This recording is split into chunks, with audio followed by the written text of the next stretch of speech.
부활 이후에 우리 교회에서는 이 성령 강림 주일까지 기쁨의 50일이라는 기간을 보내면서 함께 부활의 기쁨을 나누고 있습니다. 이 주님의 부활의 기쁨이 우리 교회뿐만 아니라 온누리 가운데 가득하기를 주님의 이름으로 간절히 소망합니다. 오늘 말씀은 마태복음 18장의 말씀이고, 또 이 말씀을 통하여서 우리 100데나리온의 기회 또 의미에 대해서 함께 하나님의 음성을 듣는 시간이 되기를 간절히 소망합니다. 제가 절절 매는 사람이 딱 두 사람이 있습니다. 정시성을 가진 두 명의 여인인데요. 이 첫 번째 여인은 이제 제 3남매 중에 바로 위에 누나 이제 정땡땡 씨입니다. 네, 실명을 밝히면 화낼 것 같아서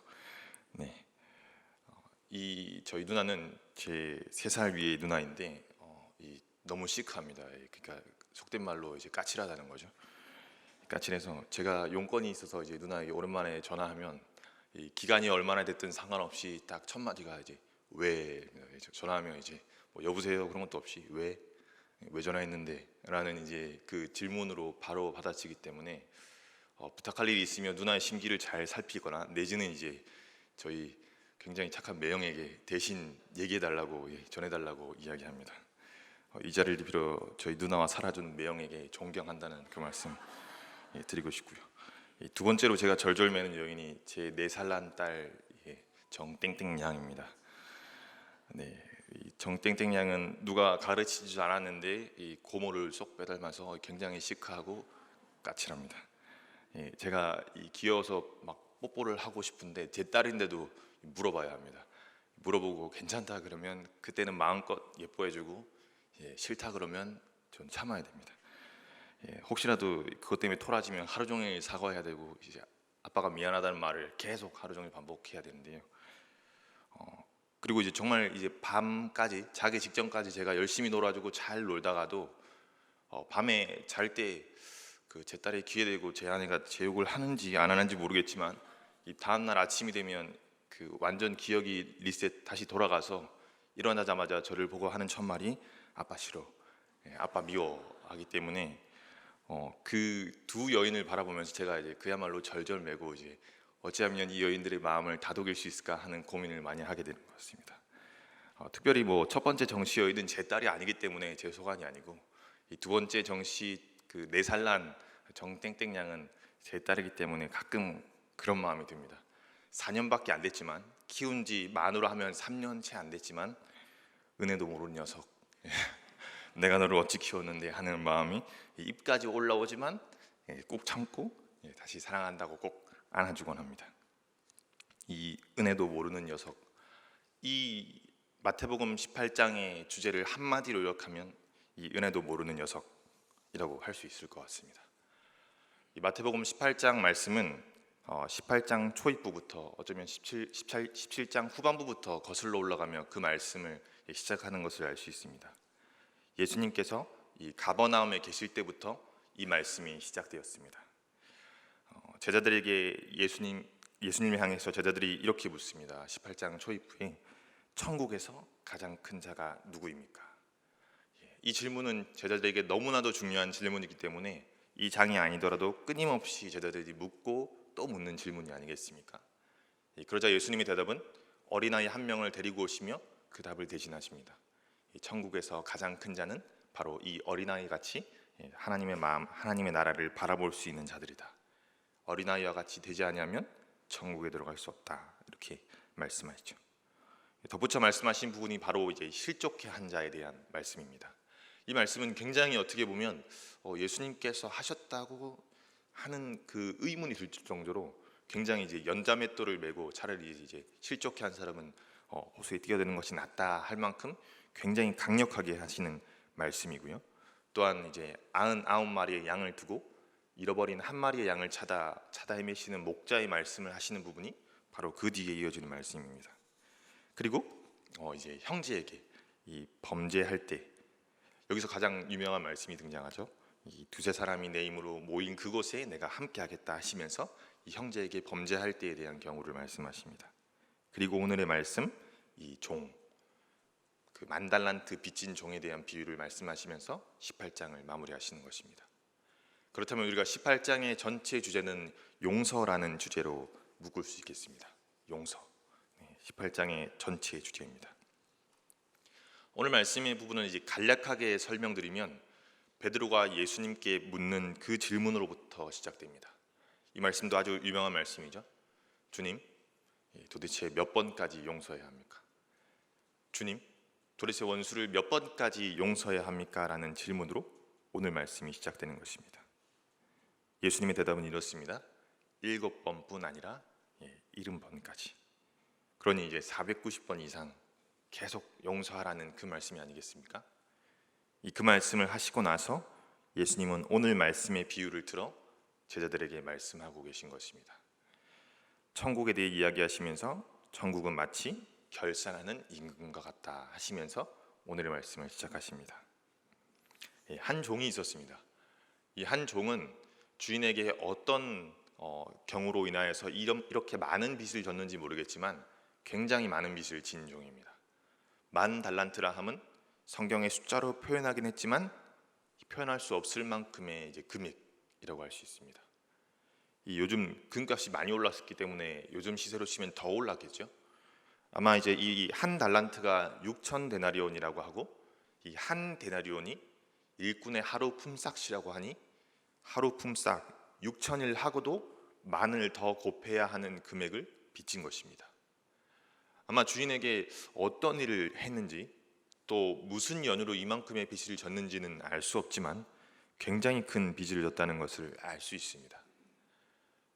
이 종은 그래서 주인에게 어쩌면 자신의 가족, 아내, 자녀까지 다 팔아서 이 금액을 갚아야 할, 어쩌면 그러고도 모자랄 만큼의 빚을 진 종이라고 할 수 있습니다. 그래서 이 주인에게 끌려가서 이제 옥에 갇힐 위기에 처했지만 주인에게 한 가지 간청을 합니다. 주인님, 한 번만 살려주십시오. 내가 갚겠습니다. 내가 모든 것을 다해 갚을 테니 한 번만 살려주십시오라는 그런 간청을 합니다. 주인이 모르지 않았을 것입니다. 아무리 종이 수많은 시간을 일한다 한들 쉽게 갚을 수 있는 금액도 아니며 그의 모든 것을 판다 해도 갚을 수 있는 금액이 아님에도 불구하고 주인은 그 말을 듣고 그래, 갚지 않아도 된다. 너의 빚을 탕감하겠다 하면서 보내줍니다. 그런데 여기서 이야기가 끝나지 않죠. 이 종이 이 죽을 위기에서 벗어나서 처음 한 일이 자신에게 빚진 100데나리온 빚진 사람에게 찾아가는 것입니다. 아까도 말씀드렸다시피 한 달란트가 6,000데나리온이고 이 종이 주인에게 빚진 금액이 10,000달란트이니까 공이 몇 개나 붙는지 가늠도 안 되는데요. 결국 이 종은 자신에게 빚진 또 다른 100일치의 일당을 빚진 자를 찾아가서 자신의 빚을 갚으라고, 내가 내게 빚진 것을 갚으라고 강요하고 압박합니다. 그런데 이 아까 임금과 같이, 주인과 같이 이 100데나리온 진 종도 어쩌면 그 앞에서 10,000달란트 빚진 종 앞에서 엎드려 간청합니다. 내가 당신에게 갚을 터이니 나를 살려달라.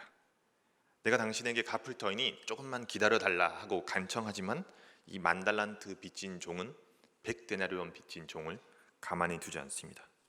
그리고 그를 옥에 가두는 것이죠. 이 장면을 동료들이 보았습니다. 그리고 이 무자비한 종을 그 주인에게 가서 이 행실을 모두 고합니다. 이 주인이 이야기를 듣고 그 10,000달란트 빚진 종을 다시 불러서 이야기합니다. 내가 너에게 어찌했는데 너가 어떻게 100데나리온 진 자를 용서하지 않느냐 하면서 이 종을 다시 옥에 가두는 것이죠. 사실 전혀 이상할 것이 없는 이야기입니다. 10,000달란트 빚진 자가 100데나리온 빚진 자를 용서하지 못해서 이렇게 옥에 갇힌 것, 속된 말로 자업자득이죠. 누가 봐도 이상하지 않고 너무나 당연한 결과이죠. 그리고 마땅히 옥에 갇혀야 하는 것도 분명합니다.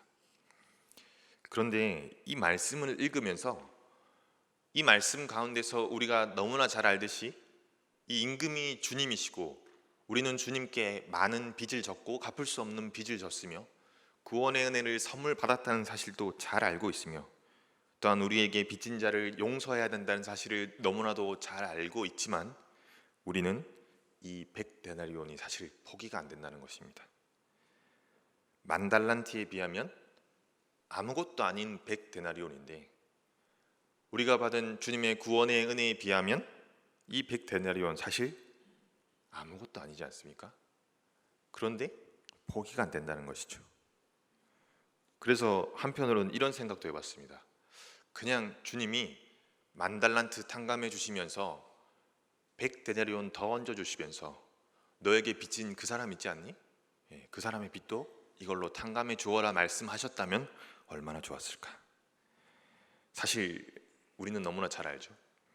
교회를 다니든지 다니지 않든지, 성경을 그저 교훈으로 받아들이든지 성경을 알지 못하는 이들도 이 이야기를 들으면 당연히 100데나리온 그 빚진 자를 용서하지 않는 만 달란트 빚진 종을 분명히 질책하고 비난할 것입니다.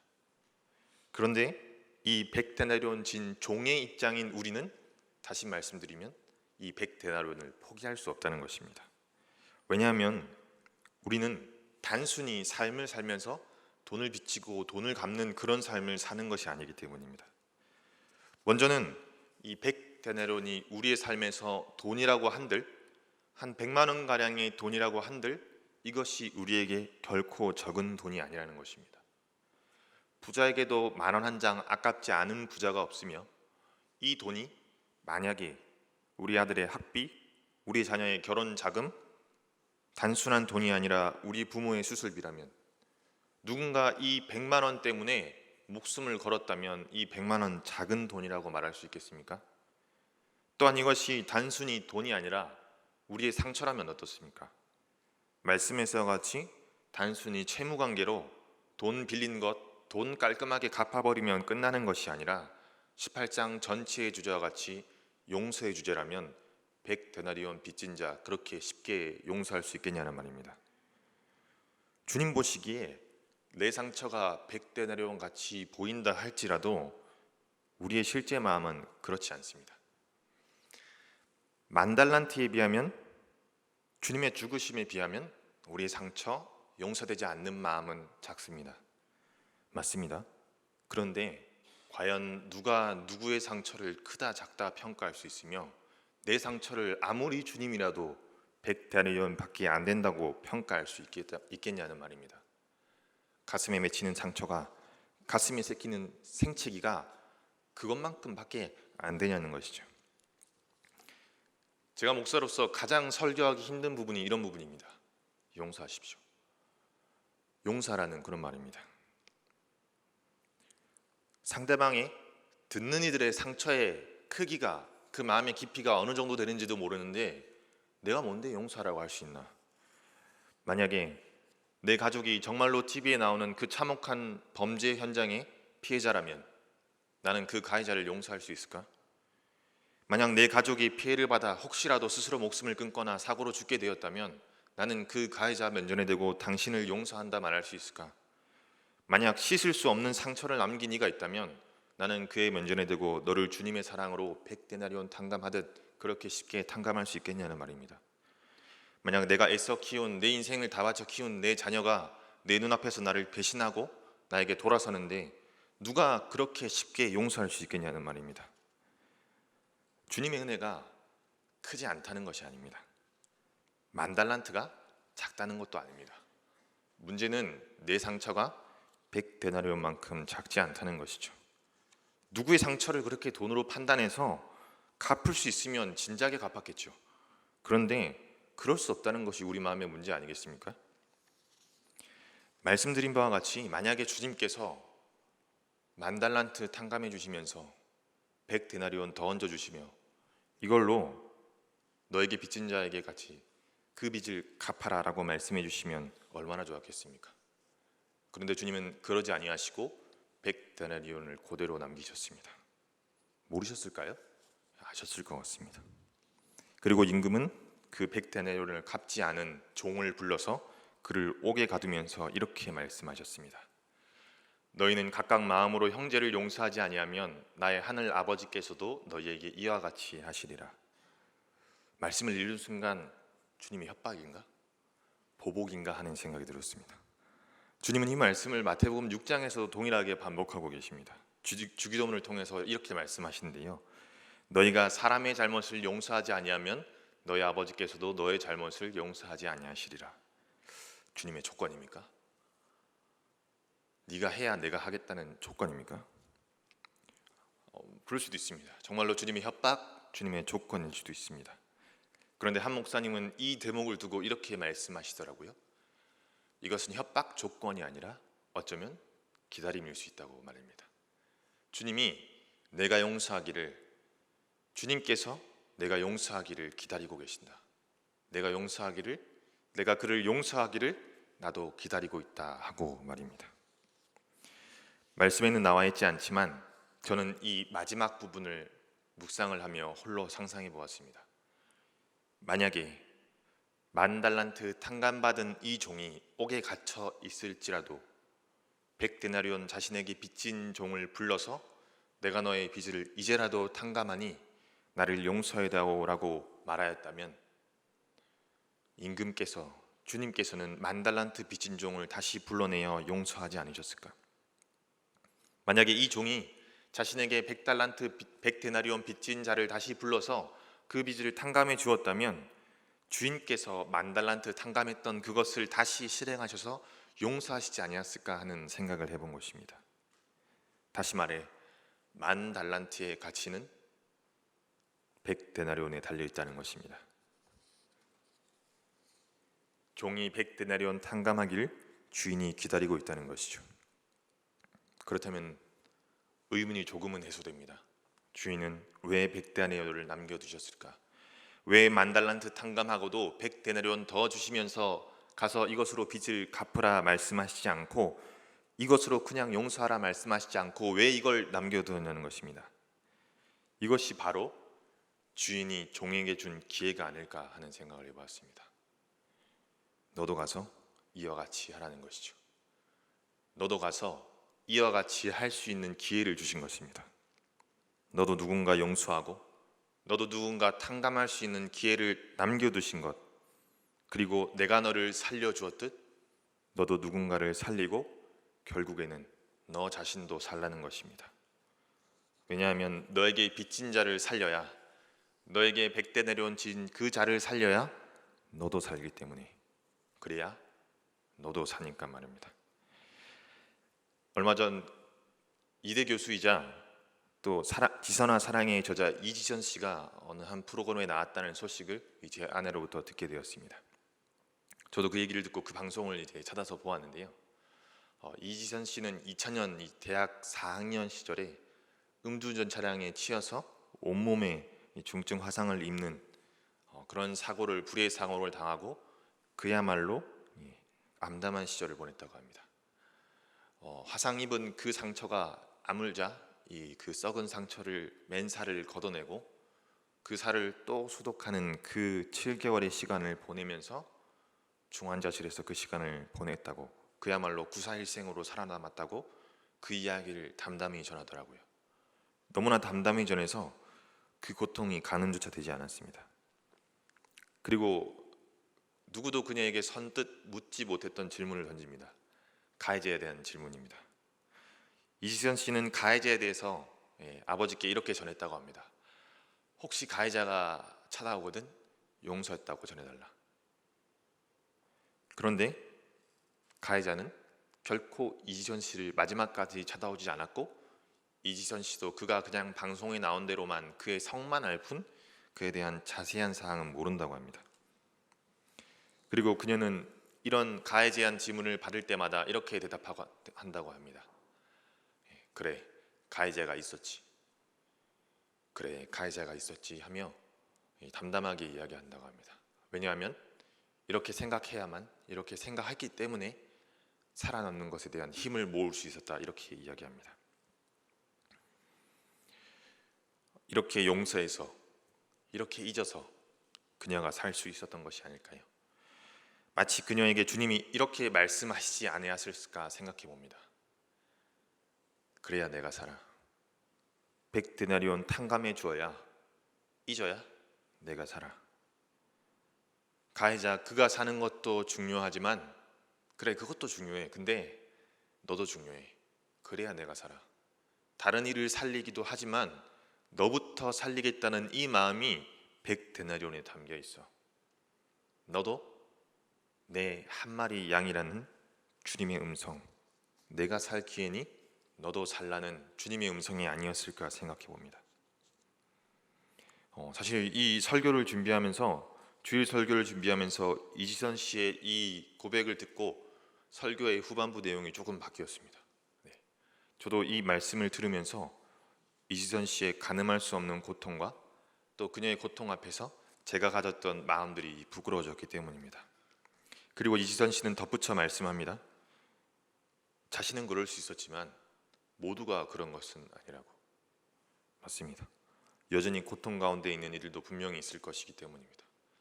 이지선 씨처럼 잊을 수 있다면, 돈 갚듯 갚을 수 있다면 좋았겠지만 잊을 수 없는, 그 용서할 수 없는 일들 앞에서 우리는 어떻게 해야 할까 고민에 빠질 수밖에 없습니다. 제게는 그 또 다른 정씨 여인들 4명이 또 있습니다. 예. 저희 4분이나 되는 고모인데요. 그 중에서도 다른 분들도 저희 가족을 너무나 잘 챙겨주셨지만 이 4번째 고모께서 특별히 지금도 성인이 된 지금도 이제 저를 또 잘 챙겨주시는 고모입니다. 오랜만에 이제 고모 가족을 만나서 고모 가족들과 식사를 할 때 저도 받은 은혜가 많기 때문에 이제 성인이 되고 했기 때문에 제가 식사 대접하겠다고 이렇게 이야기해서 식당에 가면 고모가 저를 조용히 불러서 자신의 카드를 제 손에 쥐어줍니다. 그러면서 저한테 그렇게 얘기하죠. 예, 네가 샀다고 말해. 내 카드로 긁고 네가 샀다고 말해. 그러면 저는 또 한두 번은 거절합니다. 예의상 아닙니다. 제가 이 정도는 할 수 있습니다 하는데 고모 한 사코 3번째까지 이야기하면 네 알겠습니다 하고 가서 고모의 카드로 결제합니다. 자신의 카드를 내어주면서 내가 샀다고 말해. 병이야, 네가 샀다고 말해라고 말씀하시는 이 말씀이 저는 주님의 말씀이지 않을까 생각해 보았습니다. 10,000달란트나 탕감해 주고도 100데나리온을 남기신 이유, 형용할 수 없는 사랑을 부어주시면서도 어쩌면 100데나리온도 주인에게 온 그 돈으로 빌려주었을 그 종에게, 주인을 통해서 벌어서 다른 이에게 100데나리온 빌려줬을 그 종에게 이것은 너의 몫이다 말씀하시며 이제 내가 헌신할 수 있는 기회라고 말씀하시면서 주님도 그렇게 우리의 손에 주님의 마음을 쥐어주시지 않나 하는 생각을 해본 것입니다. 한도도 무한이고요, 이자도 없습니다. 그저 마음껏 긁으라는 것입니다. 그것이 10,000달란트이든 너의 마음에 있는 상처가 10,000,000달란트이든 그것이 100데나리온이든 상관없이 너의 마음이 아니라, 너의 마음에서 우러나와서 용서하는 것이 아니라 내가 주는 내 마음으로 용서해라. 그리고 천국에 관하여 말씀하시면서 그 마음으로 주님의 나라에 참여해라 말씀하시지 않나 하는 생각을 해본 것이죠. 내 것으로, 너의 것이 아니라 내 마음으로, 한도도 없고 이자도 없고 긁어도 그치지 않는 내 사랑으로 용서하고 내 사랑으로 베풀어라. 내 사랑으로 용서하고 내 사랑으로 사랑하라. 내 사랑으로 용서하고 내 사랑으로 잊어라. 이렇게 우리에게 나를 살릴 뿐만 아니라 나도 살리고 이 세상을 회복시킬 수 있는 기회를 주님이 주시지 않았냐 하는 것입니다. 주님은 지금 우리에게 내가 할 일 100데나리온의 기회를 남겨주시며 이렇게 말씀하시지 모릅니다. 내가 용서하기를 나도 기다린다. 내가 용서하기를 하나님이 기다리신다. 용서하고 주님의 나라에 참여하라. 하나님의 나라는 바로 그런 것이다 하고 말씀하시고 계시다는 것입니다. 주님의 나라는, 주님의 통치는 바로 100데나리온의 기회를 살리며 실천하는 자들에게 있습니다. 100데나리온의 기회를 살리며 자신도 살고 그 헌신을 통하여서 주님의 나라인 이 땅도 살리는 이 자들을 통해서, 우리의 그 용서를 통해서, 그 자비를 통해서, 그 사랑을 통해서 주님께서는 오늘도 이 땅 가운데 주님의 나라를 이루어 가실 것입니다. 어제도 강남에서 닷새 간 3명의 학생이 스스로 목숨을 끊었다는 이야기를 들었습니다. 그리고 우리나라에는 여전히 자살률 1위라는 소식이 끊이질 않습니다. 이렇게 풍족하고 이렇게 살기 좋고 이렇게 편리한 세상에서도 누군가는 생명을 끊기를 고민하고 있다는 것입니다. 우리의 삶은 더 나은 기술이 없어서 망하는 것이 아닙니다. 우리의 삶은 더 큰 행복이 없어서 망하는 것이 아닙니다. 우리의 삶은 더 큰 재미가 없어서 망하는 것이 아닙니다. 100데나리온의 용서가 없어서, 100데나리온의 자비가 없어서, 100데나리온의 헌신이 없어서 우리의 삶이 망하는 것입니다. 이제 주님께서 우리를 부르십니다. 주님의 나라로 초대하셨습니다. 주님의 나라를 위해 헌신하라고, 그래서 너도 살고 이 땅을 살리라고 말씀하십니다. 오늘 주님의 말씀 앞에 100데나리온의 기회를 실천하며 주님의 나라에 참여하는 저와 여러분이 되기를 간절히 소망합니다. 기도하겠습니다. 은혜로우신 주님, 주님께서 주신 100데나리온의 기회에 살리고자 합니다. 우리를 살리는 이 기회를, 우리 또한 주님의 나라에 참여하게 하신 이 기회를 살릴 수 있도록 우리를 주님의 뜻으로 인도하여 주옵소서. 우리를 살리시고 우리에게 기회를 주시며 우리에게 하나님 나라에 참여하게 하시는 예수 그리스도의 이름으로 기도드립니다. 아멘.